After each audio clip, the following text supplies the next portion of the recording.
minutes of camera tonight, so.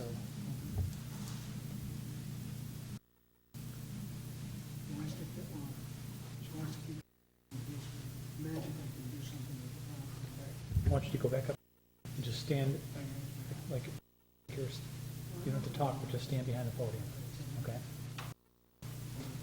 You. All right.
Okay.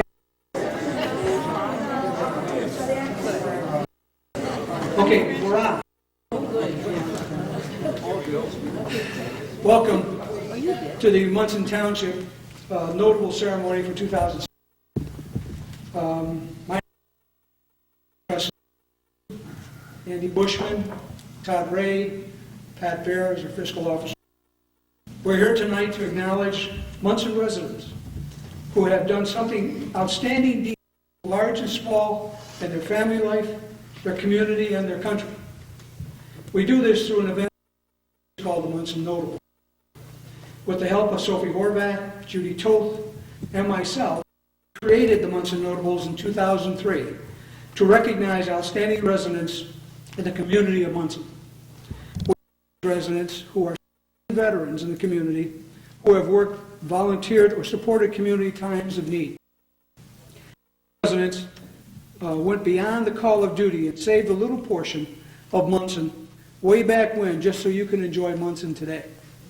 These are residents who, through their dedication to seeing a job done correctly, and quite frankly, spared no expense in dealing with the hardship and frustration, the agony of defeat, and the joys of to meet the challenge head on and are worthy of these accolades tonight. But first, to acknowledge the past Munson Notables in the audience tonight, call them notable. Our first notable, first of two, is Helen Stewart. Helen, thank you for coming. Helen resides in Bass Lake. Original cottages have been a resident of Munson Township since 1957. In Munson Township, she taught high school and junior high in Indiana. As a social director in women's dorms of Indiana. During World War II, she joined the Waves and was a first-class Wave officer in the U.S. Navy, serving from 1942 to June 1946. First in Michigan with the ONOP recruiting, and then in Washington, which through her unusual chain of events brought her to Munson Township. Her homes in a range of emotions, from pain to her brother in World War II to the appreciation for living the life to its fullest. Exemplifies her poem, I Shall Be Old, also the title of her published anthology. Two Munson Notables.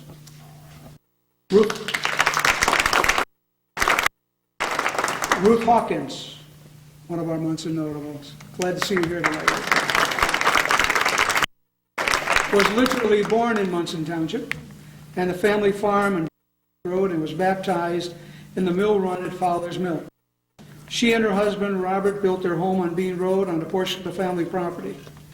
Hers has been a lifelong love of learning. She graduated class valedictorian from Chardon High School in 1934 and taught at Sebring, Ohio, where she started the first health class for girls.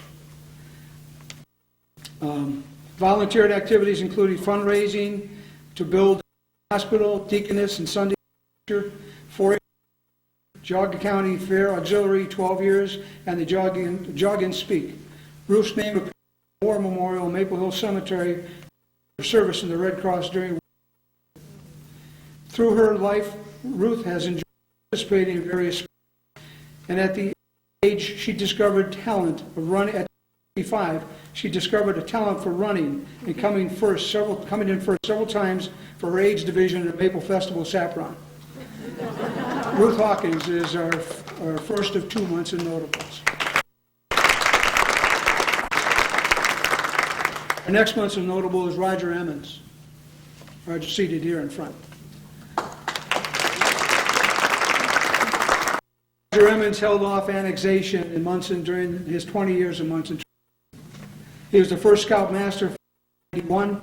If you think of Alpine Valley, Heather Hill, TRW Golf Course, Notre Dame Provincial Center, which we're here today, Munson Elementary School, Munson Industrial Park, and the State Route 44 are important to Munson Township. Roger was your trustee during that period of time. Wow, what an accomplishment you did, Roger. Roger Emmons, our third Munson notable. Dick Ruth. Thank you, Dick.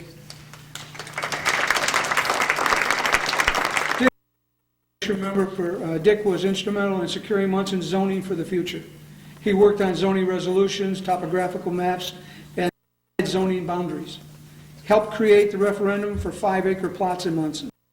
Please don't forget that Dick Ruth was born September 30th, 1927. You might ask, why is that date important? Well, that's the same that his cousin, Babe Ruth, set the home run record in baseball. Dick Ruth, 4th Munson Notables. Charlie Putash. Hello, Charlie. Born March 20th, 1920, in Waltham, Mass. Purchased land in Munson in 1948 and owns 50-acre farm on Fowler's Mill Road. Charles married Betsy in 1947, and Betsy saw a need in organized women's safe in Geauga County. Together, children and 10 grandchildren. Charlie was at Harvard University. Taught science at Hawken Lower School campus in Lyndhurst. From 1980, he was a member of the Munson Volunteer Fire. In 1956 to 1980, he was the fire chief for a number of years. In 1984, he promoted and accepted women firefighters in the Munson Fire Department to fill for volunteers. Charlie is a true outdoorsman in bird watching. Camping and mountain climbing, he climbed a number of major mountains throughout the United States. He is a skilled whittler, a member of the gang, Geauga Art Network, and did lead spring bird watching mills and Sunday mornings, April through June, for 50 years. Our 5th Munson notable. Betty Cowan, you're here tonight? Betty was born 1925 in Cuyahoga County. School graduate in 1943. Graduated Francis Payne Bolton School of Nursing, resident of Munson Township, 1960. Betty was a nurse in 1947 to 1953 at University Hospital. She kept her license renewed for many years, volunteered for Red Cross, substituted nurse at Laurel School, volunteered for community service. Red Cross 10 years, Munson Zoning Commission December 81 to October 1999, approximately 18. Volunteered at Cleveland Museum of Natural History for 22 years. Donated for 62 and 78 time through August of this year. Last year, that was. Betty is president of the Guild of Nature Artists and Organization. Betty was a recipient of the Kent Hale Smith Award, a staff recommended award for volunteers. Betty is a poll worker for approximately 20 plus years. Which brings us to Dr. Joe Collins. Born, we should give him applause. Born Cleveland, Ohio, 1923, educated John Adams High School. Cleveland, AB graduate in 1948. Case Western Medical School, 1952 graduate. Art Medical Residency, 1952 to 1954 in military service. U.S. Army Air Force, 1954 to 1956, stationed at Wright-Patterson Air Force Base, and ran the pediatric hospital. Experience used general proactive approach to original choice of anesthesiologist. His career was a general practitioner in Willoughby for 45 years. While still doing house calls when he in December 2001. So volunteering community service in 1960 for 44 years. He actively pursued no smoking in Lake and Jog County. He spearheaded no smoking in the Lake hospital systems, talks at the schools, and ran a no poster contest with bonds and rewards. His honors include Doctor of the Year in Lake County, Doctor of the Year in Ohio. In 1995, he honored by the Ohio State Medical Society for his work in promoting no smoking. Betty and Joe Collins, 6 monthly notables. Sister Weiss, is she here tonight? Maybe not. Okay. Born in the farm in Suffield, Ohio, October 12, 1902. 103 years young, very special lady. Was one of the first residents in Notre Dame. Sister is very proud that she has been at Notre Dame for the past 80 years. Or is it 79? One of those. She had a career in cooking for over 60 years. She recalls one busy summer when she cooked for 400 residents. She loves cooking, embroidery, needlework, crocheting. She won first prize for her apple pie in Jog County Fair, and for many years made pies for the Notre Dame annual chicken barbecue, where homemade apple pies from the apples grown in this orchard. We calculated that there were about 240,000 pies during that period of time. That sounds like a lot, doesn't it? Today, at 103 years, young Sister Dorothea Wise entertains the sisters with a joke at every meal. Never tells the same joke twice, they say. Truly a Renaissance sister and a person we all want to be around if you love history at all. Sister Dorothea Weiss, our seventh.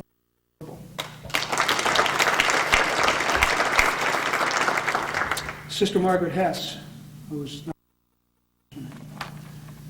born in Lakewood, Ohio, May 25th, 28. She is proud of the fact that she is a sister of Notre Dame for 57 years. She is a BA from Notre Dame College and MBA from University of Notre Dame, South Bend, Indiana. Resident of Munson Township since 1965 at the Notre Dame Education Center. Taught high school business and religion for 13 years. Provincial treasurer of Notre Dame for 35 years. Retiring in August of 2000. She has been a member of the Board of Directors, Notre Dame College, Diocese of Cleveland, Budget Committee, Diocese Finance Committee, consultant to the National Religious Retirement Office, consultant for the National Association of Treasurers of Religious Institutes of the local Geauga County Board, Huntington Bank. Sister Margaret Hess, and Sister acre property of Notre Dame, which has developed from a dairy farm in 1948 to an education campus of over 1,400 children and teachers, and the home and health center for the province. She was instrumental during the construction of 4 additional wings to the center, including Notre Dame Elementary School, classroom wing, a gym, and the art building to NDCL High School. Part of the planting of over 30,000 trees from 1965 to today. Constructed 4 lakes in the land and upgraded drainage, setting aside acres of meadows and wetlands for school study, recreation, and research. Sister believes in protecting, preserving, and enhancing it in accordance with the mission of Notre Dame, along with the mind of the township and surrounding property owners. Sister Margaret Hess, our 8th Munson Notable. Which brings us up to date. Well, we're here tonight to honor Bruce Ward. Bruce, would you please come forward?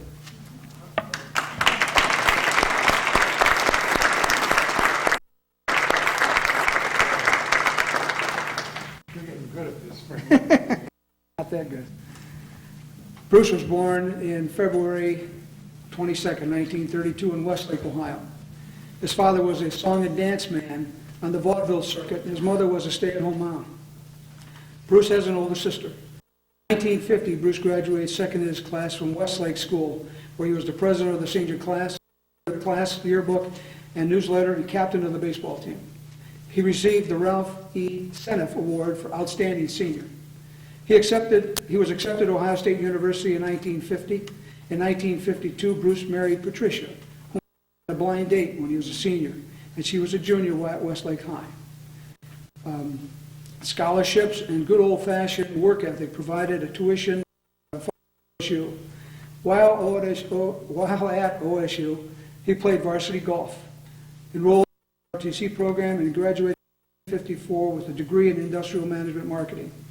Upon entering the military in 1954, Bruce served as the first lieutenant in the Signal Corps and athletic and recreation officer or company commander based in Texas and Louisiana.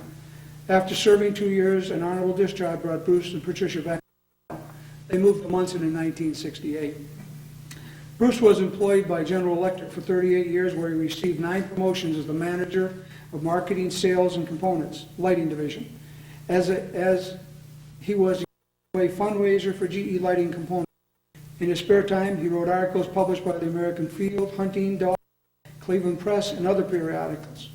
His interests still remain in hunting, fishing, golf, and investments. Ward's now been married for 54 years. Their daughter and 4 sons, who reside in various parts of the country, are all very successful in their adult lives. Bruce is not only proud of them, but he counts them among his top best friends. Munson Township's positive standing as a desirable residential community in Jog County has been enabled through the years of Bruce Ward's volunteer work. 9 years on the Park Board from December 1955 to 2004. As a charter member and the unofficial chairman, and 4 years on the board, 5 years on the Board of Appeals from October 98 to May 2004. In May 2004, he resigned these positions when he was appointed a Munson Township trustee, serving December 31st, 2005.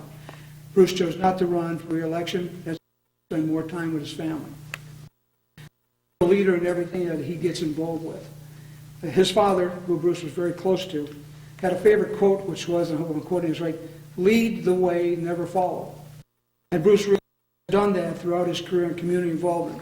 He is most proud of being part of Munson Township's park on Bass Lake and seeing the Major League Baseball diamond come to completion during his time on the park board. Bruce loves his Munson community and would do anything to assist in things to make it better. Bruce, to a new chapter. Did you say a few words?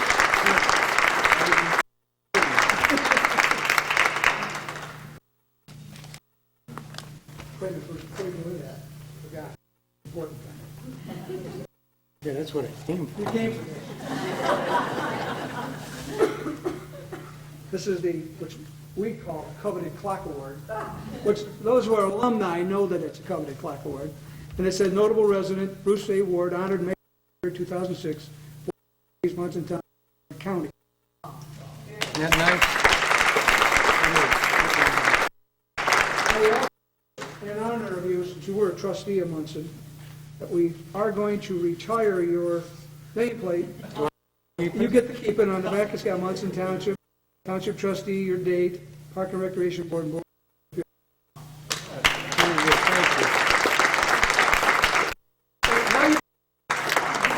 I don't want the,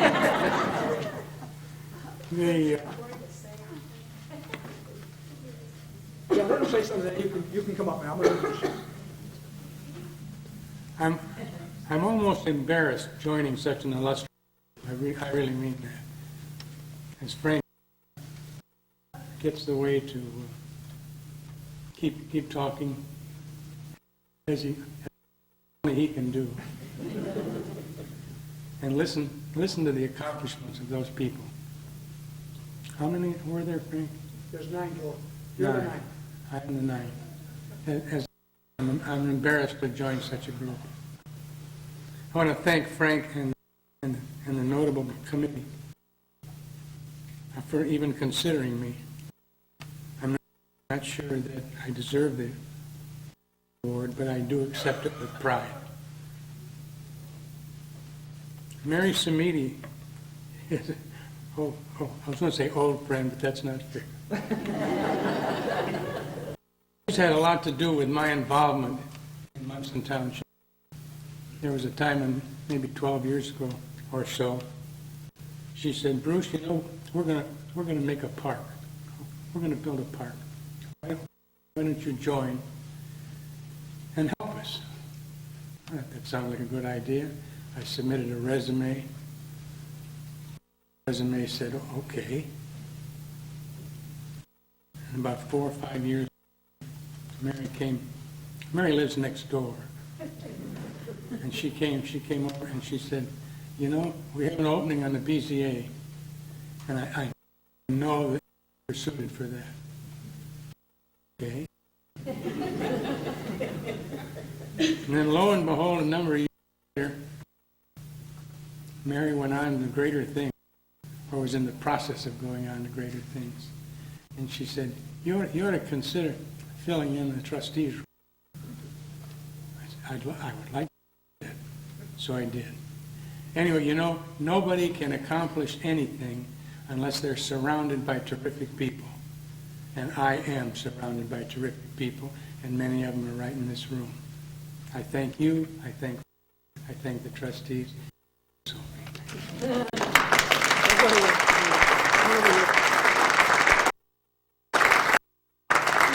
Mary Samiti, our Commissioner, Geauga County, has... I'm in trouble. You didn't think you would get away, did you? No, I knew that. I want to tell you, I've known Bruce a long time. I was just a child. But to Munson in 1993, and Pat were our neighbors. Pat and Bruce had 5 children, 4 of which are boys, and 1 wonderful girl. You know, they say that if you have one good friend in your life, that's all you need. Well, we were lucky enough to have them right next door, and we dearly loved them, Bruce. And I could tell you stories. I mean, they had 900 dogs next door, and they barked from morning till night. Now, you really got to love your neighbor. And, you know, I didn't see the dogs. I just saw my dear neighbor there, and I thought, oh, I'm going to back. He said he would work for months, and it was a really great thing. And I got him back. And you know, when I became trustee, I knew one day maybe I would move on, and I put together a board that was going to elect the next trustee if I would have to come down.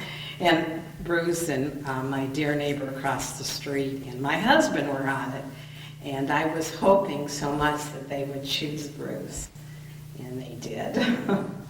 Bruce, you're the best, honest to God. I just wanted to say one other thing. Bruce is a wonderful horticulturist.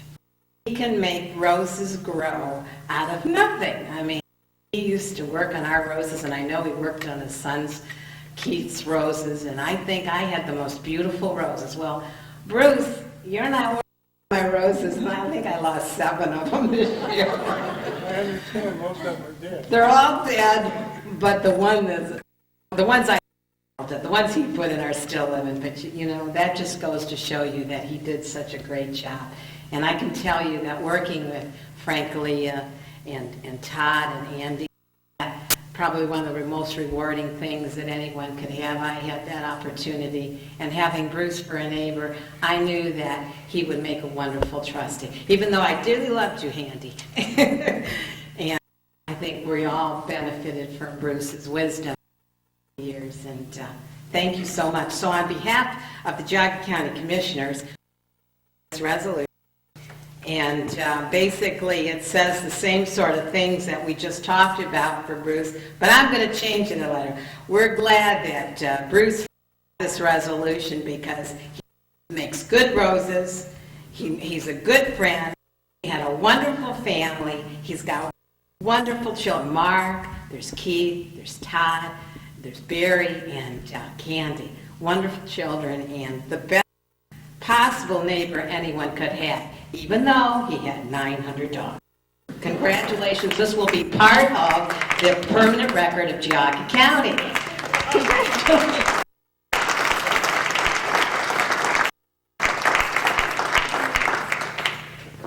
This is of Bill Young, myself, and Craig. This is for... Thank you. Surround you with terrific people. Concludes our ceremony. We'd ask everyone is for refreshments. We're going to break. Thank you.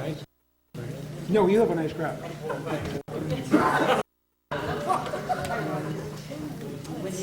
Mostly is roadkill, and they'll eat the hides, the bones, everything. They just crunch it all up. They're like the little vacuum cleaners along the roads of Australia. Now, I'm sorry to report that the Tasmanian devil doesn't spin in circles. Okay? But he talks just like the guy does on the cartoons. That's how they talk to one another. So that part they did get right. And this is a baby wombat. It's cute, huh? It's kind of a cross between a pig and a teddy bear. He's very cute and very stinky. But this was at a wildlife rescue park where I had the opportunity to get really close and intimate with some of the wildlife there for a moment in time. A baby koala in the trees, eucalyptus. On the average, they sleep 22 hours a day. How many sleep 22 hours if you could? Okay. All right. And then you get signs like this. Caution. Next 12 kilometers. They don't use miles in Australia, they use kilometers. Next 12 kilometers, look out for birds and koalas and kangaroos and killer cows. No, not really. By the way, they don't even speak English in Australia. Did you know that? It took me the longest time to figure that out. They speak Australian. It's like, if they start talking to me and I would give them that side puppy look, you know, I don't understand what you're saying about. And then I figured out you can have a whole conversation in Australian if you learn two sounds. And those two sounds are and yeah. But they have different intonations of and yeah. So a conversation in Australia might go like this. How you doing, mate? Yeah, that's right. Okay. Okay. Thanks for listening. No worries. I mean, I made some friends. I never knew what they said, but you know, it's a really friendly country. I learned lots of things on my journey. What I learned was that Australia, the country of Australia, is the same size as the lower states in the United States. It's the same size. A couple differences, though. We have 280 million people in the United States, and they only have 20 million people. So you get these big, wide, vast, open areas where there's nothing. So when they say warm, no fuel, that's what they gasoline, no fuel for the 170 kilometers, that's like going down here and jumping on the interstate and driving 6 hours to the west, and you wouldn't see one house, not one 7-Eleven, not one exit, nothing, except for a couple scrubby trees along the way. This is the car that I bought. I bought it for $2,000. Never guess how much I sold it for when I was done? Exactly. You're getting the idea. I drove it 10,000 miles over 3 months. So I had a lot of windshield arm time out the window. Young ladies that responded to notes I put in hostels. I was looking for ride mates, and they helped me split my gas 3 ways as I was heading for the coast in Cairns, where they just had a cyclone, and I was on my way to Alice Springs, to the center of Australia. And by the way, you see this road? That's the interstate of the outback of Australia. It's one lane. And the rule is the biggest guy has the way. There would be what they called road trains. And these are semi-trucks. But it wouldn't be just one trailer. There'd be 1, 2, 3 long trailers hooked together on one tractor, and they'd be going as fast as they could. And there'd be clouds of dust flying through the air. And when you saw them, you got off the road. That's why the shoulders were so wide. Okay. This is Uluru. Well, they used to call it Ayers Rock. It's now called Uluru. This is like the heavens opened up. The heavens opened up and dropped this red mountain in the middle of nowhere, the outback of Australia. You slowly come on top of this ridge, and there's nothing else around. This by itself in the outback of Australia. And when the conditions are right and the sun starts to go down, this glows in the dark. Isn't that cool?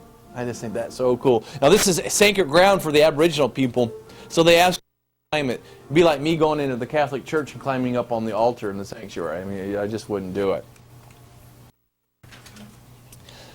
This is Alice Springs. Another thing I learned about Australia is it's the driest continent in the world. It's the driest continent in the world. There's no other continent as dry as Australia. Well, once a year, in the center of Australia, in a place called Alice Springs, they have boat races. So, Dean, how could they have boat races if it's the driest continent in the world? Well, that doesn't stop Australians. Because what they do is they cut the bottom of the boat out, and then they run with it around the Coca-Cola can, so it's kind of like a Flintstone of the boat races in Alice Springs. And by the way, this is a river bed. This sand bottom, this is a river that once every 10 years has water in it. Man, one year they actually had rain during this river, I forgot, and they had to cancel it because nobody actually had a real boat to run on the race. Any guesses what this is? Oh, bats. Yeah, exactly, bats. But these weren't fruit bats. They called these flying foxes because their wingspan was this big. And I caught a little bit of one as he's flying through the sky there. And I said, holy buckets. I mean, you expect Batman to come dropping out of the sky there for a moment. It's like, whoa. And of course, the infamous kangaroos of Australia. They'd have large ones, like kangaroos, and mediums, and greys, and reds, and the little ones they called wallabies. You always knew a local when he was driving because they would have bars in the front of their car, and they would call them roo bars. Because sometimes they would play bumper cars with the kangaroos at night. It wasn't so nice to the kangaroos. And we have a miniature version of Jurassic Park, frilled lizard, in the outback of Australia. And her name was Sweetheart. This is a crocodile. She was as big as from me to that exit sign on the door. That's what I said. And she kept tipping boats over in the harbor of Darwin. So one day they were afraid she was going to eat somebody, so they decided they better put her down, so they put her in this museum where she wouldn't have a chance to eat anybody. Now, a couple things before we go on to the next thing. Do you remember where you were on September 11th, 2001? Well, I was in Australia. And that turned my world upside down just like it turned everybody else's world upside down. It raised lots of questions. What does this mean to my journey?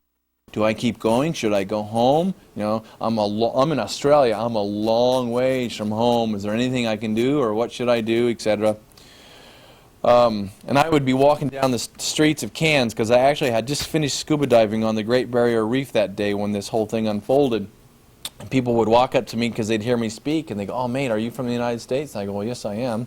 And they'd say, "Oh, we're so sorry about what happened to you and your country on September 11th. And we just want you to know we're keeping you in our thoughts and our prayers," which is pretty cool. There was cathedrals in downtown Cairns.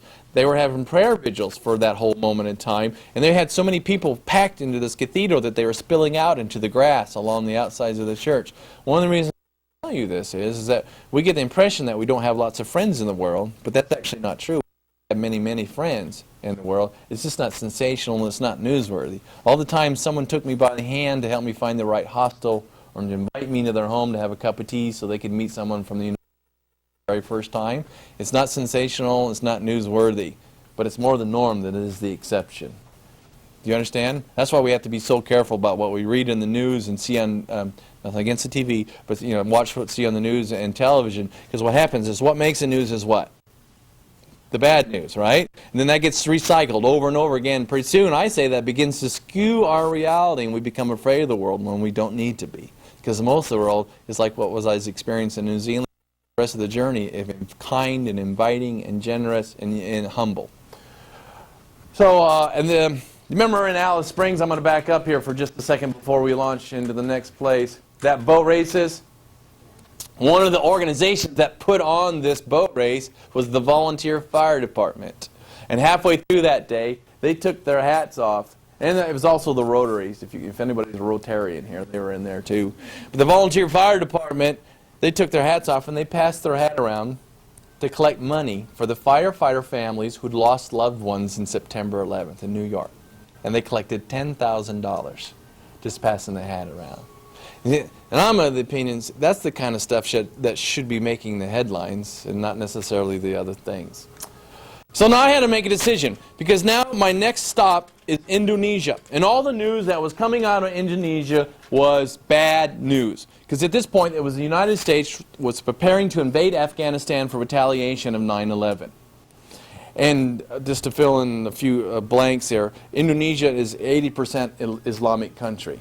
Okay, it's actually has the largest Muslim population in the whole world as far as country goes. And the radical fractions of Indonesia of Islam were going to do what they called sweeping. Sweeping means that they were going to sweep across Indonesia to remove all Western people in retaliation for what was about to happen. Now, if you don't remember anything else I tell you tonight, I hope you remember this. I had to make some decisions. I had to make lots of decisions on my journey, but this was one of the more important ones. Because in my heart of hearts, my heart said you should go explore Indonesia, and this was a journey about trusting where your heart took you. So I decided that I refused to let fear determine or dictate what I was going to do or not do on my journey. Does that make sense? I wasn't going to let fear make the determination whether I should go or not. Because in my heart of hearts, I decided, this is what I should do. So and I went. And I was so happy that I went. Because originally I was only going to go for 2 weeks. I ended up staying 2 months because I became so mesmerized by what Indonesia had to offer. So let's take a peek. What did I find in Indonesia? Well, the first place I stopped was Bali.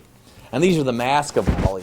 They still use these in traditional ceremonies and rituals there on the island, and when they're doing some of their dancing. And actually, their whole life there is an expression of religion. Every morning they do morning prayers. They put their hands up making offerings to their gods with little flowers and rice and little beautiful packages. I went to the ferry dock to get the ferry, and they said the ferry stopped running for 2 months. I go, well, I can't wait 2 months to go, to get on the ferry. So we went and found an old Indonesian fishing boat. We commandeered this old fishing boat. I was with a young lady from Israel and a young couple from Denmark. So we jumped on this old fishing boat. And there's me hanging out. And their sail was made from old rice bags that they had sewn together because they couldn't even afford a real sail. And we got on this boat, putt, putt, putt. We're going through this water. This water, I found out later, is some of the most treacherous water in the entire world. They had rapids out in the middle of this, and they had whirlpools the size of a house going round and round in circle. And if your boat didn't have enough giddy up to it, you'd get in these whirlpools and get stuck and go around in circles. But we were very determined to get where we were going because I was on my way to the Komodo Island. Now, why would I want to go to Komodo Island? Yeah. Exactly, to see the Komodo dragons, and there they were. By the way, we got on that boat, and when we got on that boat, they said, 5 hours, 5 hours, we get to Komodo. 11 hours later, putt, putt, putt, putt, putt. We come pulling into Komodo. But here he was, the Komodo dragons, one of many. This critter was the same size as me. If you would lay me on the ground, we were the same size. And then what they do is they lay in the bushes waiting for an unsuspecting or Burton, Ohio resident to come walking by. They reach out, they bite you, then they let you go. And then they just follow the scent trail because they know whatever they just bit is going to be dead in 2 to 4 days because of the poisonous bacteria that live on their teeth. So as I walked around the island of Komodo, you had to be careful. I mean, it wasn't anything you needed to be fearful of, but I carried a walking stick, so if I ever needed it, I would have. And this is the dormitory where we were staying at that point in time, and right beneath where we were, right below where we were sleeping, there was a Komodo dragon hanging out in the shade. And this guy was in our room protecting us from the Komodo dragon. All right? It was a gecko. He was this big. And by the way, just so you get some understanding of this photo, this is the ceiling. He's not on the floor. He's attached to the wall. Indonesia is made of volcanic chains, a volcanic chain of islands. So there's many, many active volcanoes in Indonesia, and this is one of them called Mount Bromo that I climbed to the top of and looked right down into the throat of this volcano for a moment in time. There was some guy on the edge selling flowers for like a quarter, so you could make a sacrifice to the volcano gods, and I definitely did that because I didn't want it blowing up while I was hanging around there. And then I was off to the next. And when you live on $10 to $15 a day, you eat on the streets. You don't go into restaurants so much, but you eat with the local people. So this day, can you see what this is? Fish, yep. And they'd put them on a stick. I call it the original fish stick. Now, they like the jokes. The seniors in high school, oh, that was stupid. All right? So I had a little fish on a stick. Most of the world can't afford a car.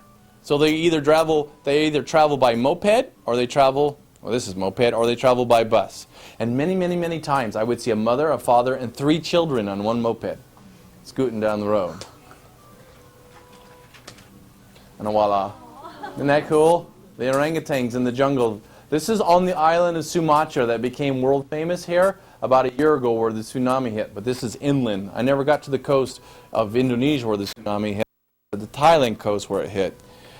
They used to keep orangutans in Indonesia, but they outlawed it, so they're reintroducing them to the wild here. So she's free to go wherever she wants, but I got as close as from me to you to these orangutans with no bars or anything or no glass to separate us. It was very... from a biology major standpoint, it was pretty exciting. So I went for a hike in the jungle afterwards to take a peek to see what else I might find. Eventually I went back to my room, I laid down and I took a nap in my bed at the end of the afternoon. I woke up about 20 minutes later, and when I woke up I noticed there was blood all over my sheets. I said, man, what's going on?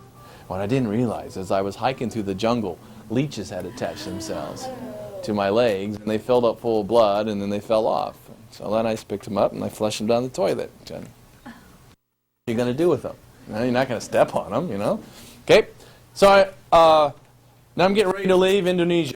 I told you the sweeping that was going on in Indonesia, or they were threatening. Turned out 1.3 million people canceled their holiday to Indonesia because they are afraid to go there at that point in time. Sometimes I would be the only tourist-looking person walking around, and people would come running up to me in these communities, in these small towns, and they go, oh, aren't you afraid of sweeping? Aren't you afraid of sweeping?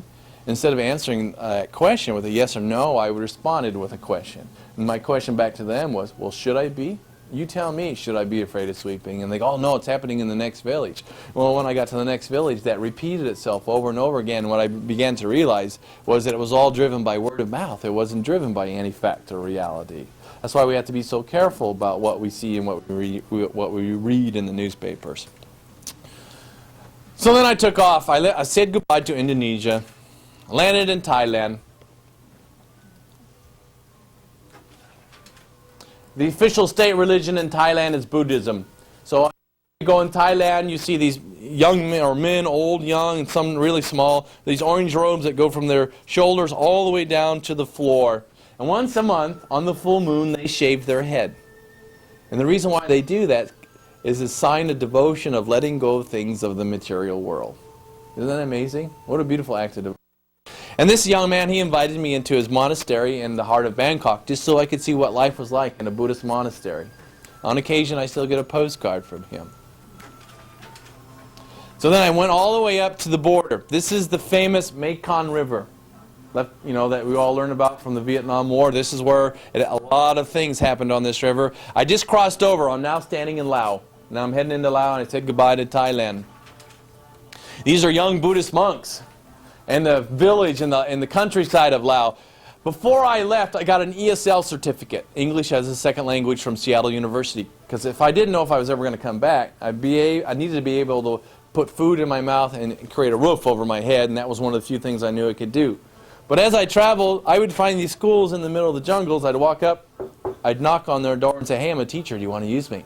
They said, yeah, come on in, be our English teacher, for a day, a guest teacher. So I did, and so that's what I was doing with these young monks. I was teaching them English. Now, between the ages of 6 and 9, they say goodbye to their mom and their dad, and they join this monastery. And in this monastery, these Buddhist monks, they give them clothing, they give them food, and they give them an education. If they didn't do this, there's a pretty high possibility that they would never learn how to read and write. They would remain illiterate.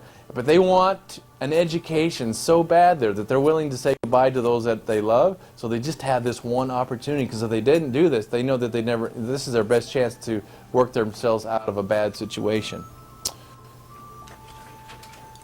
What do you notice about this slide?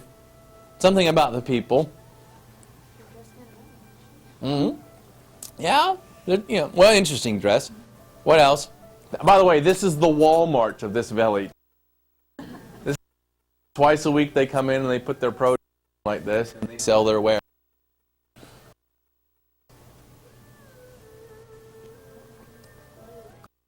You can give her a hint. Anyone who's seen this. Thank you.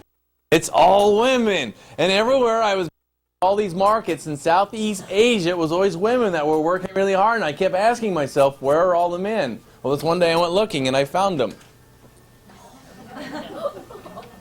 Fair? Well, it depends on who you ask and from what perspective. And then I always hear, well, it's no different than the United States. This is Mr. Yudong. He invited me into his home when I got there. And he had a special dinner in my honor. And he invited the town mayor and the generals and all this stuff. And at the beginning of that dinner, all those people he invited in, they walk up to the centerpiece and they took these white strings off these wires. And then they walked over to me and I held out my hand. And every time I held out my wrist, they would tie one and they would say, blessings to you on your journey. May you find much joy and happiness. May your mother and father be blessed. And it just went on until by the time I was done, both of my wrists were covered with strings. Now I was almost bawling because you see, they don't have lots of money. But what they were giving me was their best in the way of kindness and dignity and respect. And it was a very, very beautiful thing what they did. And it sent me on my way. Now Mr. Yudong, he liked this stuff in the brown bottle. I never touched it because in that part of the world, they like to use formaldehyde as a preservative. So then I went up to Vietnam. Now, why, you know, any guesses why I would want to go to Vietnam? Yes, ma'am? To see the rice fields. To see the what? The rice fields? Yeah, well, that'd be one reason. But we have a history with Vietnam. Once upon a time, not so long ago, we were at war with Vietnam.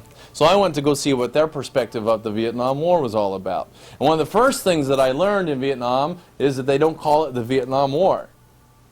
You know what they call it? They call it the American War. Because from their perspective, it was the United States who actually came to invade Vietnam. So that's fair enough. And I had a few other things to tell you, but we got to keep going, and we'll get to them. But these are the old rice fields way up. I went all the way to the China border and worked my way all the way down to the bottom. These are 300 years old, all built by hand. And these are, now then I went to the flats, and these are what we mostly think as the rice fields in Vietnam. And this is green, as far as you can see. And by the way, all this, as far as you can see green, that's all planted by hand. Can you imagine? And this is somebody's grave in the middle of these rice fields. Must have been somebody really, really wealthy. That's cool. Now this is a mountain called Marble Mountain. The mountain was solid marble, and they had harvested out the hollow, or the inside of this mountain, and when they were done, they had built this Buddhist shrine. And they had cut a hole in the top of the mountain so the sunlight could come and shine through. This was Chinese New Year Tet. And when they believe that when they make an offering to Buddha at the beginning of the year, that will make Buddha happy and it will bring him luck throughout the rest of the year. So all these people were there making offerings to Buddha, lighting incense and stuff. That's why all this smoke was in the air. It's pretty cool, huh? This is a water taxi in the backwaters of Vietnam. And this is a shack where this young lady lived along the shores of the Mekong River. This was her kitchen sink, this was her toilet, and this is where they took baths. And I saw all that going on. For 2 days I came up from the mouth of the delta of the Mekong on my way to Cambodia. Now, but before we leave Vietnam, I want to share you one more quick story. I was riding on a train, working my way south through Vietnam, and a man from Vietnam heard me speak, and he walked up to me. He goes, "Are you from the United States?" I never shied away from telling people I was, so yes, I am. He goes, "Oh." And he goes, "Oh, I'm so sorry about what happened to you in your country on September 11th, and I just wanted you to know we're keeping you in our thoughts and our prayers." And I thought, well, you know, first thing you think, well, you know, don't you hate people from the United States? We dropped more bombs on Vietnam than they did all of World War II. You know, you'd think there'd be a lot of opportunity for some animosity. So I just asked him, because this is my chance.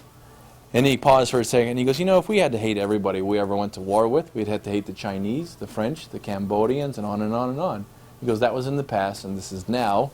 And then he did one of the most remarkable things, I thought. And he goes, "And you and me, we can be friends." It was actually an invitation to friendship. I think it says a lot about their culture, about who they are as a people. So I left Vietnam, and I headed into Cambodia. And then I came to a heartbreak moment in Cambodia. At the end of the Vietnam War, and afterwards, they had a nasty leader in Cambodia by the name of Pol Pot. And with the help of the Chinese, they were doing what I would call an evil experiment. They were trying to turn back the clock of time.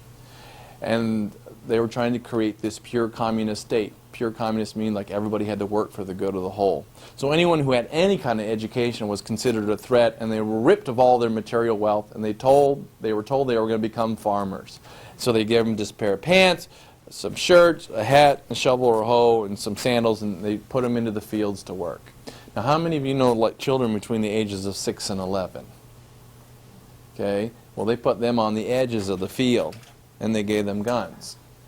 And if you didn't work hard enough, they shot them. They would check your hands to see if you had calluses and things. If you weren't, if you weren't working hard enough, they shot you. Well, it got to the point where they didn't want to use bullets anymore because they were running out of bullets. So then they would load people up into trucks, and they would bring them to places like this, and then they unload them, and then they would hack them to death with the hammers and the shovels. It became as the killing fields of Cambodia. Now, this is not the kind of place you go to for your vacation and your holiday, but I made a promise that whenever I had the opportunity to share what I discovered, I would do that. This is a memorial to genocide. There's 4 glass walls on this, and there's shelf after shelf after shelf. There's 8,000 human skulls inside here as a memorial to genocide. And I walked around this dirt, and there's still fragments of teeth and bones left over from that time. It's really, really a heartbreak. Thank goodness they have a memorial to it, because what happens is over time and over the mists of times, these memories begin to fade, and we need to be reminded of how horrible the past was so we can learn to make it a better future. And I always charge the young people, and I charge the seniors, or one of the kids I was talking to today, as leaders of tomorrow, it's their job to do whatever they possibly can to make sure it never, never, never, never happens again. Because ignorance is not an excuse. Okay? All right, so that's heavy, I know. The real reason I was going to Cambodia was to discover this place. It's called Angkor Wat. On par with greatness with what the Egyptians created in Egypt. The temples and things they were in the jungle are magnificent. And they were lost for hundreds and hundreds of years, and these vines and stuff grew over everything. So they just got rediscovered like 150 years ago. And this was my tour guide that morning. Isn't she cute? Took me by the hand, would walk me around. She didn't speak any English, but who cares, She showed me around for a bit. And this is what I saw as I left. That's a real smile. For me, this is a smile of hope. If she can still smile like that, that tells me there's still opportunity in Cambodia. Now, they say there are 3 million landmines in the ground in Cambodia left over from the time of Pol Pot. Not to keep people out at that time, but they were putting them in the ground so people couldn't escape Cambodia. And all the time farmers are unearthing them as they're plowing the fields and things like that, or kids are picking them up because they think they're toys. So if you have any pull on your heartstrings for a place that needs help, Cambodia is definitely one of those places in the world that could use some people's time and energy. So then I left Cambodia. Then I headed up to Southeast Asia. This is Nepal. These are Buddhist prayer flags found in the Himalayas, and I even brought some, the real deal. They write their prayers on these flags because they believe as the wind comes along and catches that flag, it carries that prayer all the way up to heaven. Isn't that a beautiful idea? So you see these in all the mountain, they'd be flapping in the wind. And these are the Himalayas. I had to keep pinching myself. And I kept saying out loud, because for 4 weeks I hiked through the Himalayas. And I'm in the Himalayas, I'm in the Himalayas. I couldn't believe it. I'm actually really here. It was so cool. It's a very, very special place, magical place. Matter of fact, I was hiking with a group of people. You start to leapfrog when you take these long trips like this. And there was a there was a woman by the name of Claudia. Claudia turns to me at one point on this journey, and she goes, Dean, I don't believe in God, but when I'm here in the Himalayas, I feel like I'm a little bit closer to the heavens. And that's the kind of power that the Himalayas have. It takes someone who doesn't have any relationship with the divine and stops them in their track and says, oh, there must be something. There must be. How many of you play hide and go seek? And you can raise your hands, that's all right. All right, very good. Well, I play hide and go seek, and one of the ways that I would connect with people on the journey is I play hide and go seek with the village kids as I was going through the Himalaya mountains. And this one day we were playing hide and go seek. Pretty soon the whole village was playing hide and go seek, running in and out of people's houses. It was a lot of fun. And voila, the base camp of Mount Everest. I got to Nepal, and they told me to climb to the top of Mount Everest costs anywhere from $25,000 to $50,000. Now, what was my daily budget? $10 to $15 work? No, not really. But to go to the base camp, if you want to get there on your own power, it doesn't cost you anything except for, the tea houses or like dormitory setups or shacks that you would sleep in along the way. So for 7 days, I hiked my way through the Himalaya mountains till eventually I ended up in the base camp of Mount Everest. And this was an expedition from South Korea. There was many expeditions, but this was the most colorful with all the flags. Later, the next day, on the afternoon, I climbed a peak called Kalapatar. And it would give me a view of Mount Everest, because from the base camp, you actually can't even see very much of Mount Everest. You can see the very, very top, but most of it's skewed. So I climbed this peak called Kalapatar, and as I was climbing up this peak, down the long end of the valley that I just spent 7 days walking up, these white clouds started to come up. And about the time I got to the top of Kalapatar, they had come up and they had engulfed Mount Everest, and it was gone. And there was a small group of people up there, and they all left except for one guy by the name of John Anderson from Australia. And John turns to me, he goes, "You know what, mate? This doesn't look good. I've been up here before. When the clouds come in, it sucks in, and it's usually done for the night." And I said, "All right, John, well, I have to stay because my heart tells me I should stay, and this was a journey about trusting my heart." So he left. Now I'm at 18,000 feet, 187, with both feet on the ground. I got every piece of clothing that I could possibly have on. I even had my pink bath towel wrapped around the top of my head, because I know that once the sun goes down at 18,000 feet, you know what's going to happen? It's going to get very cold. So I'm hunkered down behind this rock, and this wind is just whipping and blowing, and I'm like shivering. And about 25 minutes after John left, all of a sudden, poof, it was like this miracle happened. I mean, just instantly, all things were gone. And there I was on top of Kalapatar, all by myself, when the sun was going down over my back. And now I'm bawling. I'm bawling because I'm so happy. Because there's something so special and so magic about when something goes from a dream to a reality. It's both priceless and it's timeless, and it can't be bought. It can only be experienced. And I do have less money in my back pocket, but now the treasure chest lives in my heart. And it's not the kind of treasure that has any bottom. And it's bottomless. No one can ever take that moment away from me.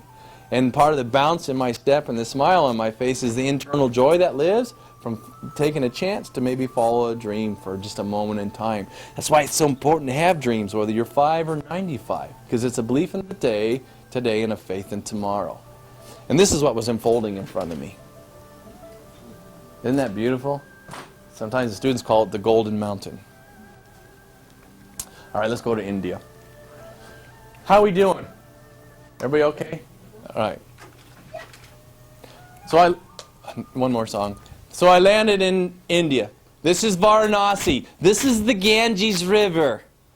Every day, millions of people come down to this river to take a bath.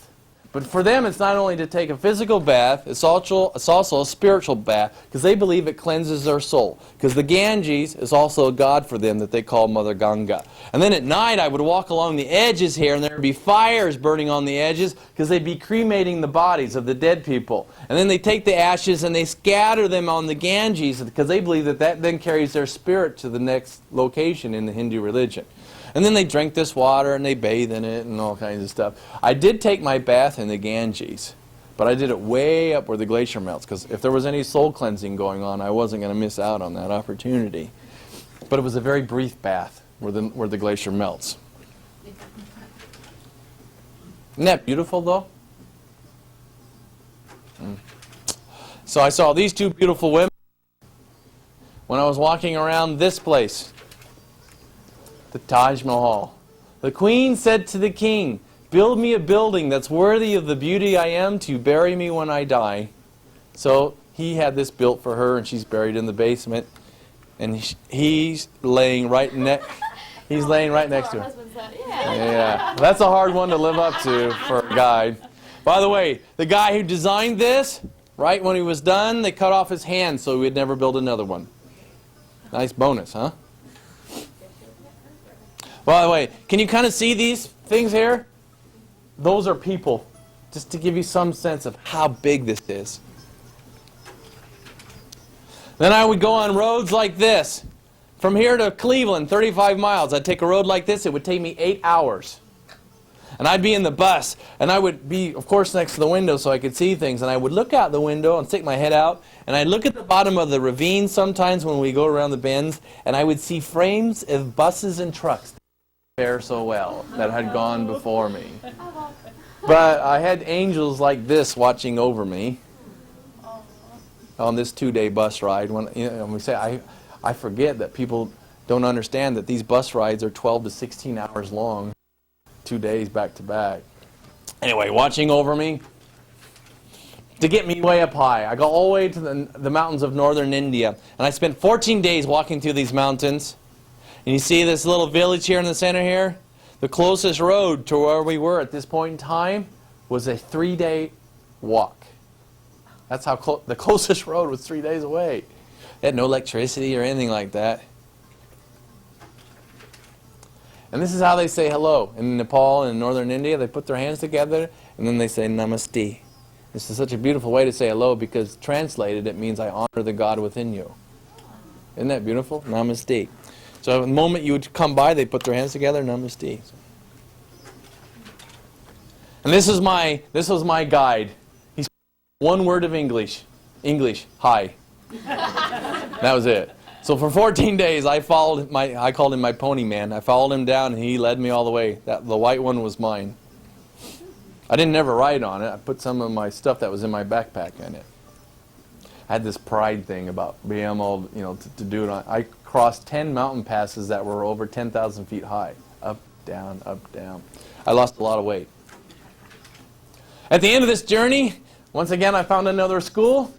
And this day, I was teaching them the hokey pokey. I'm waiting for a CNN report to come out. Hokey pokey invades northern India. It's a great teaching tool because, you're moving the body. And, sometimes when I would do this in a village, it wouldn't only be the kids, then even everybody would start playing the hokey. It's pretty cool. And then I started heading down from the top of India to the bottom. By the way, do you remember when India and Pakistan almost went to nuclear war here about 4 years ago? That's when I was there. Not only was I there, I went to Kashmir to see what all the fighting was about. And it was a very interesting time to take a look around. This is Amritsar, the most holy place for the Sikhs. They're a mystic branch of Islam there in the northern part of India. This temple is made of gold. And it sits in this sacred pond. It's a man-made pond that's square. And they believe that they take a dip in there, it cleanses their soul for 7 years. The reason why we got things on the top of our head, I don't notice, but in Islam, they're always wearing caps. Do you ever notice that? They always have skull caps and things because they believe that the top of their head is an impure thing. And in order for them to go into a holy place, they need to cover the impure part of their body in order to go in and hang out in there. And you know what this is? That's me. All right?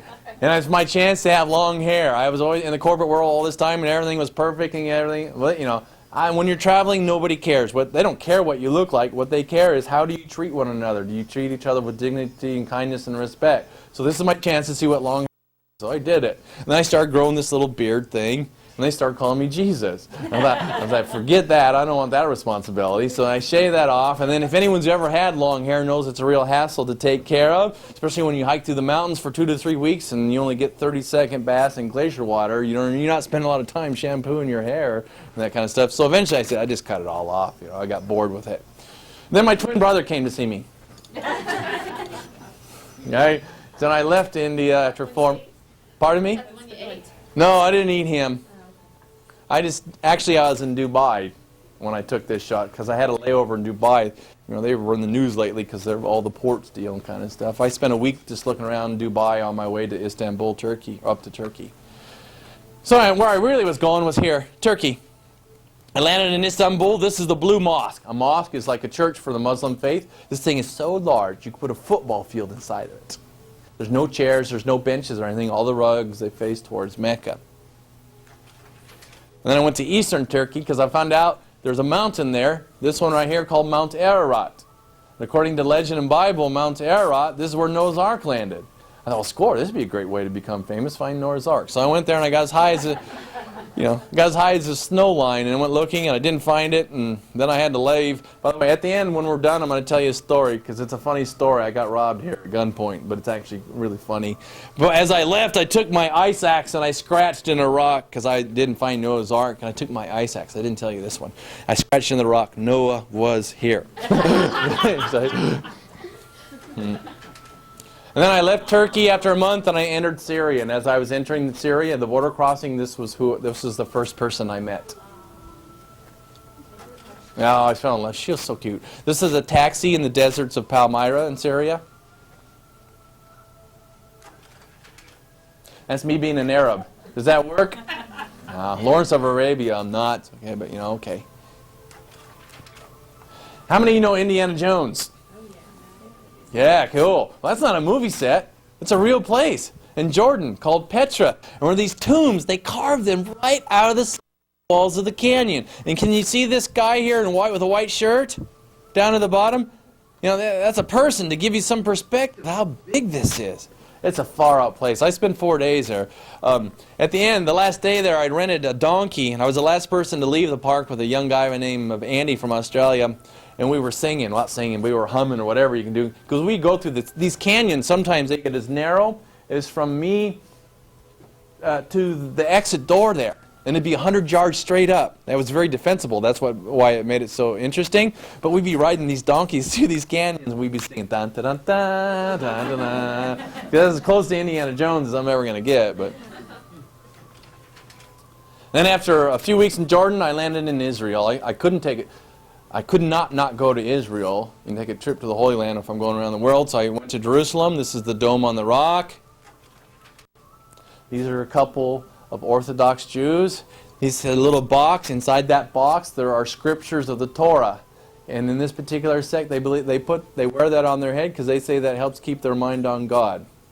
And right behind these two individuals was this, the Western Wall or the Wailing Wall, the most holy place for the Jewish faith.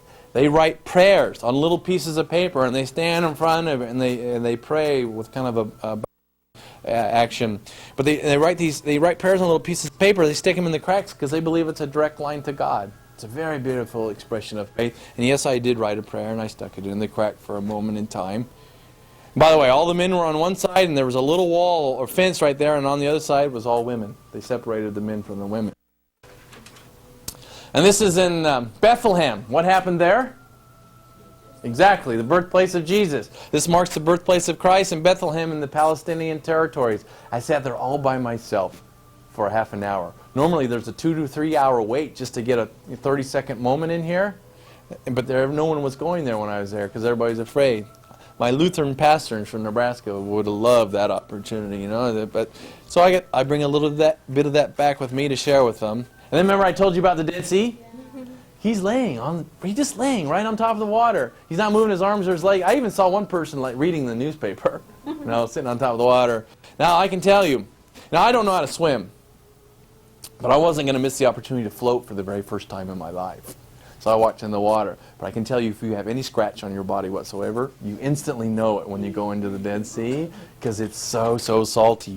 These are salt crystals that the rocks after the waves crashed over the top of it. That's how that water is. And then I left Israel and went to the Sinai Desert. This is the top of Mount Sinai. Cool, huh? Normally, people come up here for sunrise. I went to sunset. I was all by myself. There wasn't anybody else around. I watched the sun go down, sitting from the top of Mount Sinai. And I walked all the way back down the mountain in the dark. And where did I go? Egypt, exactly.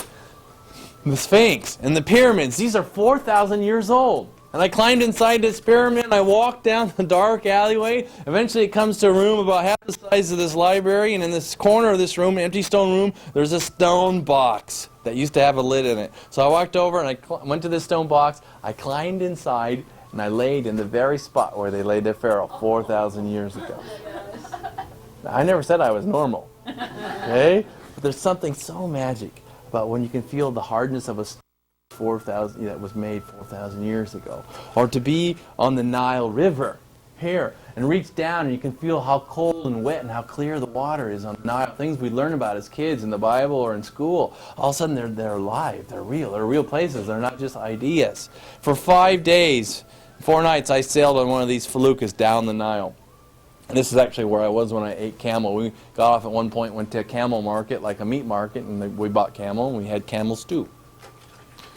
Okay, now, we're going to move a little quicker because we're a little behind, but we're going to start from the top of Africa to the bottom. I just left Egypt, now I'm in Ethiopia. How many of you own a bicycle? Well, you'd be considered extremely wealthy in Ethiopia because the average income in Ethiopia for 1 year is $115 for a whole year. So anyone who has a bicycle is considered extremely wealthy. And one of the first things I noticed in Ethiopia is that everywhere I went, people were always walking because they couldn't even afford a bike. So I landed in Ethiopia. She's from the Hama tribe. Beautiful. And then I hitchhiked through parts of Ethiopia. These men, they picked me up on their company bus. And they worked for a cement factory in Addis Ababa, Ethiopia, and they had won this incentive trip. And their company was giving them a 1-week tour to explore Ethiopia. So I rode with them for a couple days. And they had 2 large speakers on the outside of their bus, blasting music. And we would be going down the dirt roads, because that was all they had for roads there. We'd pop over a little ridge, and these musics would be blasting out of these speakers. And there'd be little kids and people. The moment they heard that music, they started to dance. And that happened time and time again. And I was so intrigued by that. Because I know if I took a bus and drove it through Fremont, Nebraska, blasting, I don't think people would start to dance with it. Yeah, they would do something, but it wouldn't be dancing. And I was always so intrigued. Why do certain people hear music to dance to? Because this happened over and over again. People hear noise, you know? It's just a question. So then I worked my way through Ethiopia. I landed, or made it next to Kenya.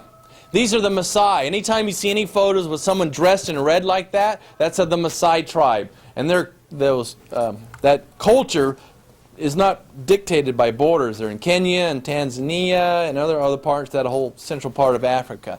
And he is jumping. He's not that tall. He's got some serious air, huh? And I liked his ears. Really, really. He was doing a demonstration of their courtship dance. And these 2 young ladies lived, this is the same village, and they lived in this mud hut behind this fence. This was a thicket fence that went all the way around their village. That fence had 2 purposes. Number 1, to keep the in at night, and number 2, to keep the lions out, because they lived in the safari of Africa. And for 5 days and 6 nights, or some combination of that, I rode around in this tin to go take a look at the safari of Africa. So let me show you quick what I found. Flamingos. 3 million of them on Lake Nakuru. Elephants. Hyenas. And wildebeest in the background. This is a place called the Serengeti. The Serengeti is a Maasai word that means the grass that goes forever. And I was sitting on top of my tin can, and this is what I saw. 360 degrees in every direction, as far as I could see. It was nothing but wildebeest and hyenas and antelope and zebras and gazelles and on and on and on and on. There's nothing like that anywhere else in the world. And lions. I was sitting on top of my truck when I was taking this photo. This lion, she sticks her head up and her tail comes up and it starts to do some kind of a funny twitch. And the guy goes to me, "Mr. Jacobs, you better get back in the truck because she thinks you're a lion snack." So I got back in the truck, and sure enough, when I got back in the truck, she laid her down and whoom, her tail goes back to the ground. So I was almost a lion snack. Hippopotamuses. Cheetahs. The background, zebras. This is cool, huh? Zebras. Giraffes. This was our road. We were driving down. They were in our road. That's why we were trying to get from point A to point B. Sunrise. That's the photo I gave Mr. Nat. This is the sunrise in the Serengeti. I took this from the tent, or the door of my tent in the morning. All night long, right outside the door of my tent, the lions kept roaring. I never made it to the bathroom all night. So it's like, it's amazing what you can do if you have to. It was also cool, because I'll never forget this, because right down below there was a lake that had like 100,000 flamingos on it. And when the wind was right, it would slowly bring the flutters of their cooing up, and you could hear those as you went to sleep at night. Victoria Falls, the largest waterfall in the world. To go from one end to the other is 1 mile. 1 mile. And when you get close to this, the ground shakes. There's such a magnitude of energy and force in this place. And I went for a walk here because I spent several days here because I was so mesmerized by it. And there's so much mist in. I'd sit down there and water droplets would begin to form on the hairs of my arms just from the mist in the water, in the air. Yep, this is a rainbow. Now, it's impossible to really comprehend what this is by standing on the ground, so I took a jump up. There's one day I didn't live on $10 to $15 a day. But when these opportunities present themselves, you've got to take it. That's why you live on small budgets, so when something like this that costs a little more than that, it doesn't break your bank. You just have the opportunity to do it. So that's me, hanging on for dear life like that's going to make any difference, you know. But there's Victoria Falls down below there. It's like the earth opens up and swallows this river into the center of the earth. It all comes down into a narrow channel here and goes on down where I went whitewater rafting. This is mean. There was 21 rapids, class 3 to class 5. A class 5 rapid is like a house. It is major, serious rapid. Well, they had one rule on this rafting trip. You know what that was? Well, you're going to get thrown out. The rule is get back in as fast as you can because the water's filled with crocodiles. And of course, we're like 10 yards off the shore. You know what happens? I fall in. And I'm swimming. You know, I don't know how to swim well or at all, hardly. You know, not really. And I'm swimming back. And eventually they pull me up on the raft. And I'm like, and the guy in the back, he's just got this big grin on his face. And he's laughing. And he's going, Dean, Dean, right here. You don't have to worry. Because at this point, the crocodiles, they're vegetarian. Sorry, I'm not going to actually test that theory at this point. And this is the Sulawesi Desert in Namibia. These are red sand dunes. They go all the way to the Indian Ocean. Solid red sand. They say these trees are 1,000 years old. They've been dead 1,000 years. Anybody know the painter Salvador Dali? Doesn't that just remind you of a Salvador Dali painting? So cool. And then I went to the coast. This is Cape Cross on the skeleton coast of Namibia. This baby fur seal. Cute, huh? There was just a couple of them on the beach that day. 100,000 is what they say.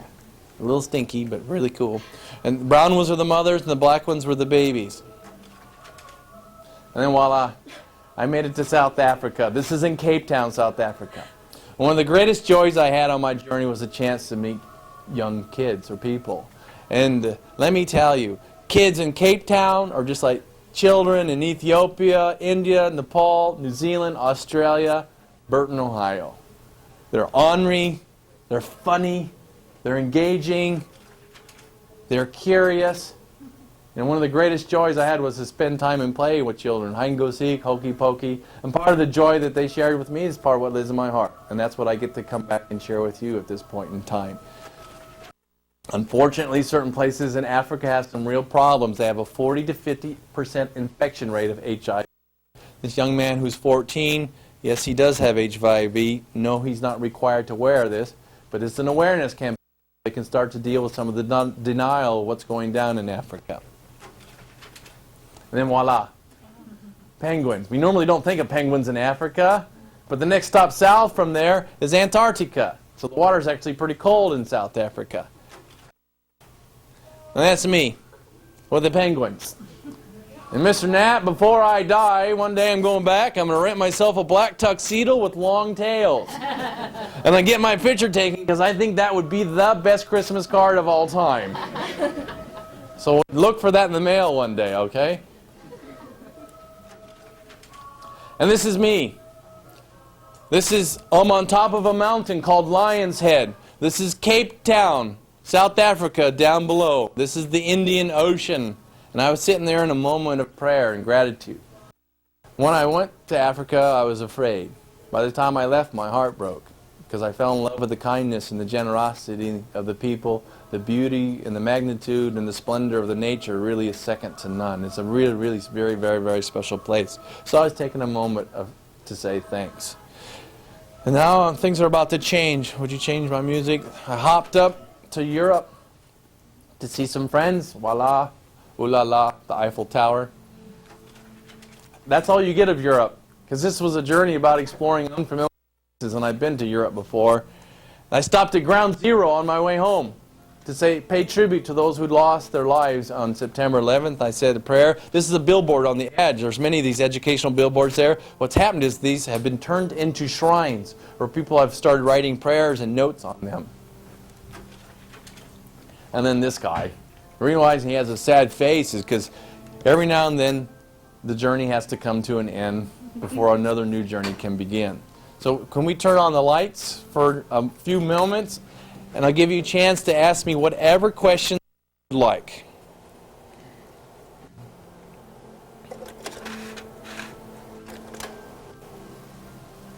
Questions?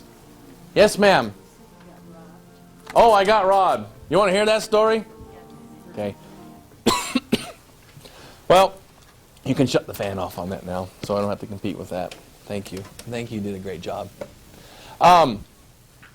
Remember I went to go Mount Ararat to see where Noah's Ark was? Well, I got to Dogbisset, which is the town that sits at the base of Mount Ararat, what I call Dog Biscuit. You know, that's kind of the closest way I could pronounce it. And I found out they wanted anywhere from $400 to $500 to climb to the top of Mount Ararat.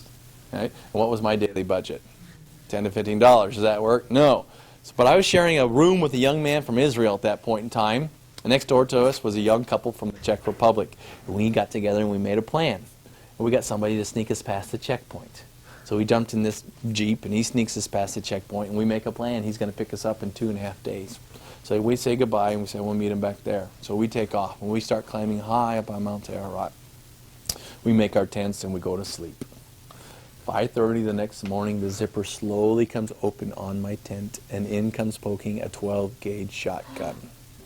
And that's what I did. Because I thought the Army was going to accuse me of being a spy. In order to get the whole story here, Mount Ararat's the highest point in Turkey, and it sits on the border with Iran, and Iraq. Iran, Iraq, and Armenia. So it has military sensitivity. But no, the whole zipper comes open, and there's a young man, looked like 15 maybe, I don't know. He had dark curly hair, brown eyes. Had a blue silk handkerchief tied around his face that came to a point, just like the old John Wayne westerns, you know? And he's yelling at me. And this sounds like, I don't speak Turkish, but it this way. Money. And I said, what? He goes, money. I go, what? Then he goes, click, money. Oh, money. Okay, now I understand a little bit better what you're telling me. But I'm a smart traveler. I kept money in the soles of my shoes and secret compartments all throughout my backpack, so I knew if this moment ever came that they wouldn't get everything in one fell swoop. So I had a little money in my wallet, and I took it out, and I gave it to them. Well, that was fine. Well, the people next to us, the young Czech couples, they were having troubles. And that guy had a pistol. And there was lots of yelling and screaming. Because the young Czech couple were university students, right? University students, they never have what? Money. If anyone has kids in university, they know that answer, right? And they were tearing their backpack all apart because they thought they were hiding the money from them and not giving them what they wanted. At one point, that guy who had a pistol, he takes it, points it to the young man's head, and then he takes it to the sky. Boom! He fires and it brings it back, trying to scare them where the money was and tell them where the money is. They were just, we had no money. Eventually, they found a nice pocket knife. They gave up on that. They were happy with that, and they came back to my tent, and they go, da-da-da-da, which I translated to mean, do not leave the tent for 1 hour, and they took off. But now we have a problem, because the guy's not supposed to pick us up for another day and a half. We can't walk back down the mountain, because we can't get past the checkpoint, because we don't have a permit to even actually be up on the mountain. So we made the decision we would climb higher. So if they're going to rob us again, we're going to make them work harder for it, okay? So we got way, way high as the snow would go. We made our tents, and then the next day we hit a snowstorm. And my climbing companions didn't have winter gear. So we decided, for safety reasons, it was time to go down. So we walked down. He eventually picks us up at the checkpoint. We're bouncing down the road. And he turns to me. He goes, well, how was your climb? I go, well, we got robbed. He goes, you got robbed? Why didn't you tell me earlier? I go, I don't know who we can trust anymore. You know, it makes you a little skittish. By the way, you don't know how you're going to react until you're actually sitting looking down. You can think all the John Wayne ideas you want, but until you're actually looking at the loaded gun pointing at you, you don't know what the experience is. But for me, it was like, oh, this is interesting. I'm being robbed. You know, it was almost like watching a movie. I wasn't scared because I never had the sense that they wanted to harm me. I had the sense that they just wanted money. So anyway, I go, yeah, we got robbed. And I go, we need police reports too. So my friends who had insurance, they could get their money, some of their money back. He goes, oh, that's a problem. I go, only for you, because let me translate what that means. We need fake police reports because we're not supposed to be on the mountain. right? So we're not even supposed to be there. So we have to come up with some kind of story that we're robbed someplace else. So he takes us to this small village at the base of Ararat. We go into this old house. There's no chairs or tables. There's just these black and red rugs that they have laid on the floor, and 5 really old ladies. They come out and they give us some tea, and they have really brown, wrinkly skin. I mean, really, because they run goats 6 months up on the mountain a year, and they get a lot of ultraviolet rays, okay? And they come out and they give us some tea and some biscuits, and this one old lady, she goes, "Dum, dum, dum." I go, "Oh, what did she say?" Well, she wants to know, since there were only 2 robbers and 4 of you, why you didn't wrestle them and get the guns away. It's like, man, it's 5:30 in the morning, I'm in my underwear and my sleeping bag, like, what am I supposed to do? You tell her that. So he translates back, and she's listening, you know, and they get this whole picture. She's like smoking a pipe, and she's got 2 teeth, and she's going, and she goes, "Dum, dum, dum." I go, "Okay, what did she say?" Well, she said to tell you, you come back next year, and she'll be your bodyguard up on the mountain. Well, thanks a lot, Grandma. I don't think that's going to happen, but it's a nice invitation. Now, I tell that because it's a funny story. And now let me put it all in perspective. It was my own fault. I put myself in that situation. I didn't know enough about Mount Ararat. I read later that it has a reputation for being crawling with bandits, and I put myself ignorantly, I put myself in a situation where it got me into some trouble. I balanced that story with this story quickly. I was in Nepal. I was on a bus. I jumped off the bus in Lumbini. I wanted to go see the birthplace of Buddha. By the way, I prayed with Buddhists, I prayed with animists, I prayed with Christians, Hindus, Muslims, because in my heart I had room for all of it, and it wasn't my job to judge how people want to have a relationship with the divine. Mine was just to experience what they had to offer for that moment in time, and it was really quite open and magic. So I jumped off to see where the birthplace of Buddha was, and I went to we were going down the, I was in one of these taxis. It was a bicycle, it had 2 wheels up front, and the guy pedaling in the back, and I was sitting there, and he was pedaling away. And all of a sudden I had this realization. I left my hat and my walking stick on the bus. I was like, oh my God, I can't leave that. You know, I was attached to the hat at that point in time. So I jumped off. I go, I left something on the bus, So he turns the bike, and he's pedaling as fast as he can, and off on the horizon there's this bus. Driving away. Eventually he gets to this corner. We turn around the corner, and now it's way, way down there. And he's like, he thinks he's going to catch it on this bicycle. And all of a sudden, I don't know what got into me. I jumped off the bike, and I waved down. There was a motorcycle coming right at me. I just jumped right in front of this motorcycle, and he stopped. And this guy, who was my taxi guy, was like telling him what happened. So I lift my backpack with that guy that was on the bicycle, and I jump on the back of this motorcycle. And now we're weaving down the road, and I'm moving around cows and stuff, because that's what walks in the streets in Nepal, in the countryside. And it's starting to get dark, and I don't even... We just keep going. Eventually, after about 20 minutes... There's some taillights of a bus. I'm going, yeah, this is it. We get up to the bus. It's the wrong bus. Now, I have a problem because the guy that's on the motorcycle doesn't speak 1 word of English. And by this time, I'm like, oh, time to let it go. But I couldn't even tell him. Like, no. So he just kept going. Another 15 minutes. Eventually, on the horizon, there was 2 red taillights. We came up to it. It's the bus. So I jump off the motorcycle. I go on the bus. I get my hat and my hat and the walking stick. And I say hello to all these people. Dean, you came back. Because this was a 10-hour bus ride we just shared. You know, you get to know people on a 10-hour bus ride. These are school buses. They're not like Greyhound stuff. And I get off the bus, and all of a sudden I have this realization that I just left my backpack that has like $2,000 worth of money hidden in it, clothes, camera gear and stuff, with some guy that I don't even know his first name. And it's getting dark out. So I hop on this motorcycle, and I'm thinking, oh, this is, you know, this could be the end. This could be the end of my trip. So we're weaving back through the cows and stuff, and about 45 minutes later, after we got my backpack, that means we've been gone almost an hour and a half. We get to the point in the road where I jumped off, because it was in the country, and there's just these little tea shacks around. There's not like any store or anything like there. Jumped off, and there he was.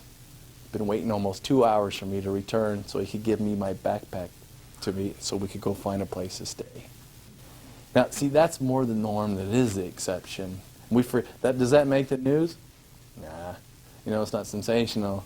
But one of the conclusions I came to is that we're people in the world, we're far more alike than we are different. We may have different color skin and do different things, eat different food, but when it comes to the most important things, such as loving our family and caring about those that we care about, we share a lot more in common with our humanity with everybody than But we realized it's just a matter of what you want to focus on. You know, where do you want to put your energies? What case are you trying to make? I always have this saying, you can always find evidence for whatever you're looking for evidence for. He said, I went looking for the evidence for the kindness and the goodness of humanity, and I found it over and over and over again. Any more questions? You were first. Then we'll get to you. Go ahead. I'm just curious, what's the next journey? Oh, good question. Well, journeys.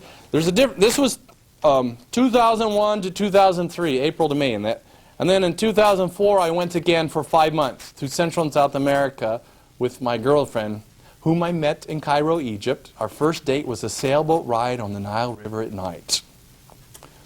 Is that romantic? I need all the help I can get. So, it's like. So we traveled together for 5 months through Central and South America, and when we were sailing underneath the stars of the Galapagos Islands in Ecuador, that's when I asked her to marry me. And then November 1st of 2005, she moved to Fremont, Nebraska. From Paris, France. This is where she's from Paris to Fremont, Nebraska. Everyone keeps saying, she must really love you. And in 2007, we have a plan to take another journey on the Trans-Siberian Railroad. Russia, Mongolia, China.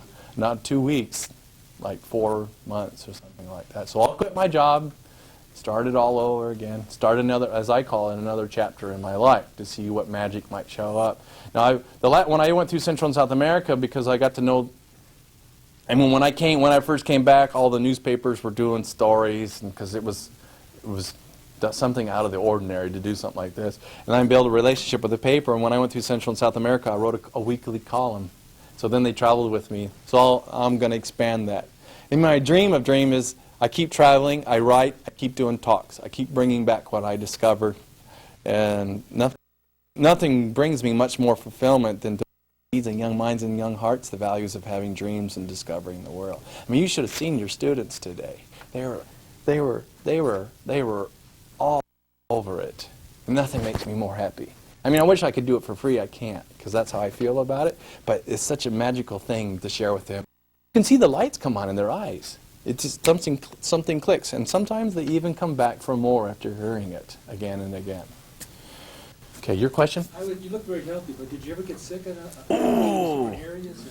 Oh, did I get sick? Well, if you're going to travel, you're going to get sick sometimes. And every time you cross the border, my intestinal tract could usually change because the bacteria, how they cook and et cetera, that would change from time to time. And you just know that. You just know that there's going to be a moment in time you're going to get the traveler's trots. And I got to know Asian toilets really well. Do you know what an Asian toilet is? It's just a hole in the ground, right? And it's just a hole. It gets harder and harder to get back up. But there was one time in Vietnam, I thought, oh my gosh. I was telling the J class, the journalism classes today, I was sweating. I was at night, I was sleeping, and I had the chills, and I had every blanket in the room on me, on top of me, and the sweat was rolling off me. And I'm like, oh, and I'm getting delirious almost. And I look, and I hear out the window, bong. 4 in the bongs are going off to wake the monks up for their morning chant. And then I look out the window, and there's a full moon rising. And I thought, oh man, I'm going to die at Vietnam. No one's ever going to find me. I was like, yeah, and then I finally fell asleep. And then a few hours later, I woke up. I wouldn't say I was really fresh, but I took a shower and hopped on the bus, and away I went. And sometimes, if I needed an extra day or two, I just laid on the beach. When I left Israel, after traveling, do you remember when all the suicide bombers were going off in Israel on the buses? That's when I was there. And I took the buses. That's how I got around. And I would walk onto a bus, and I'd have that backpack, one of my little day packs with me. And people would look at me, and if you're going to travel with an open heart, you're going to feel the joys of the world and the sadness and the pain of the world. And you could just feel it when you walked on the bus, that look of, are you the next person who has a bomb in their bag? And that took a toll on me personally.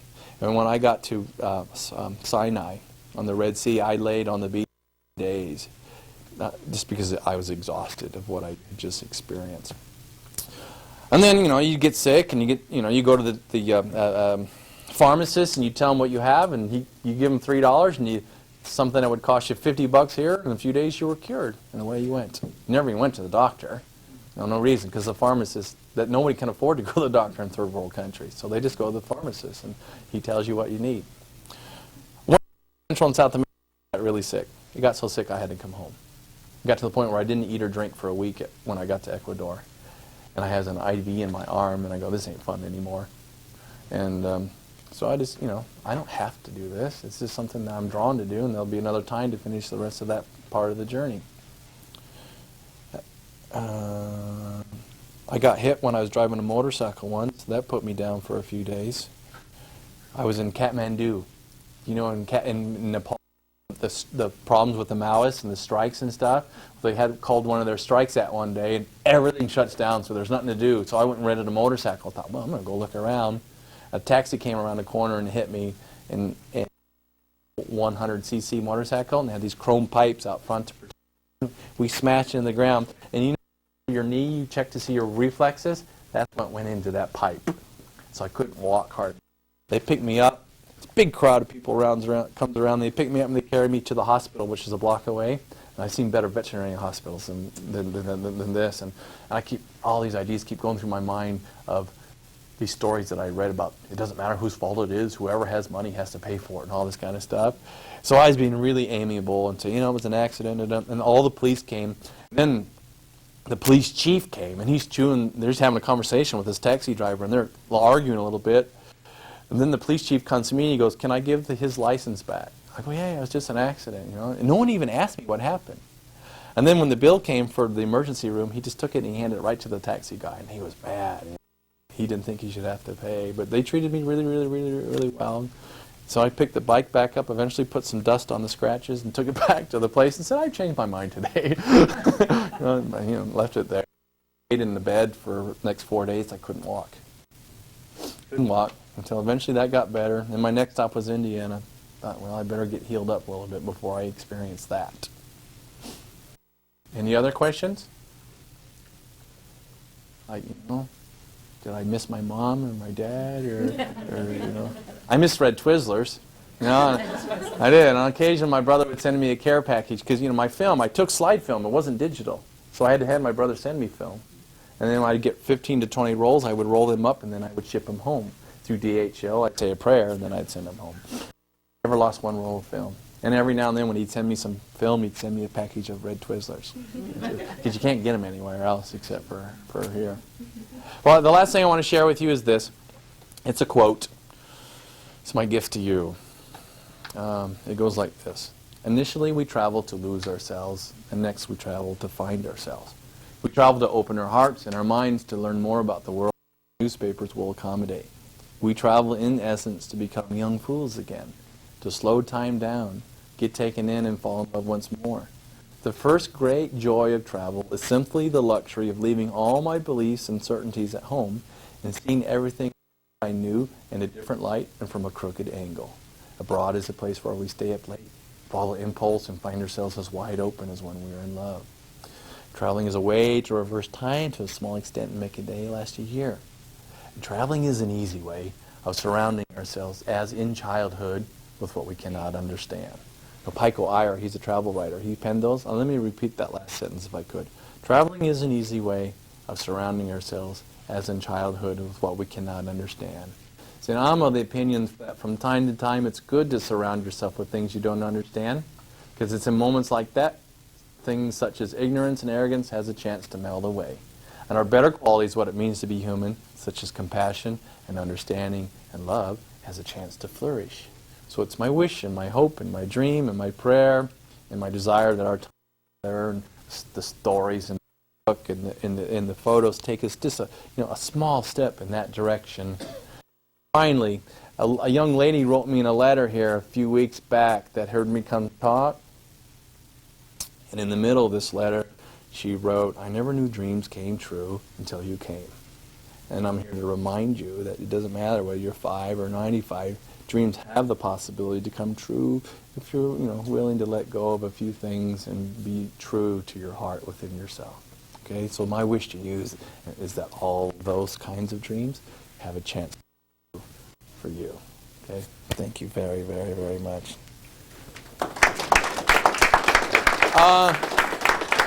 Before I wrap, a few more things. Please, at some point, would you thank Mrs. Arnold and the PTO, because they're the ones that, or if you thought there was some value here, they're the ones that are responsible for bringing me into Burton, Ohio today. And they took a chance to bring me here, and it's been a real privilege to actually just spend time with your students and be with your kids for a couple days. But make sure you acknowledge them and thank them. And then if anyone's interested, there's a lot, and there's many, many, many colors. But I self-publish about the journey, and I have a few copies of these with me, and I would be happy to part with them. All right? So they wouldn't have to travel back to Nebraska. Okay? Okay, Mrs. Arnold. We want longer. Is that all right? Okay. Cool. Was that all right? Great. Okay. Good. And bye, panel. 23. 23. Namaste. I have. Want me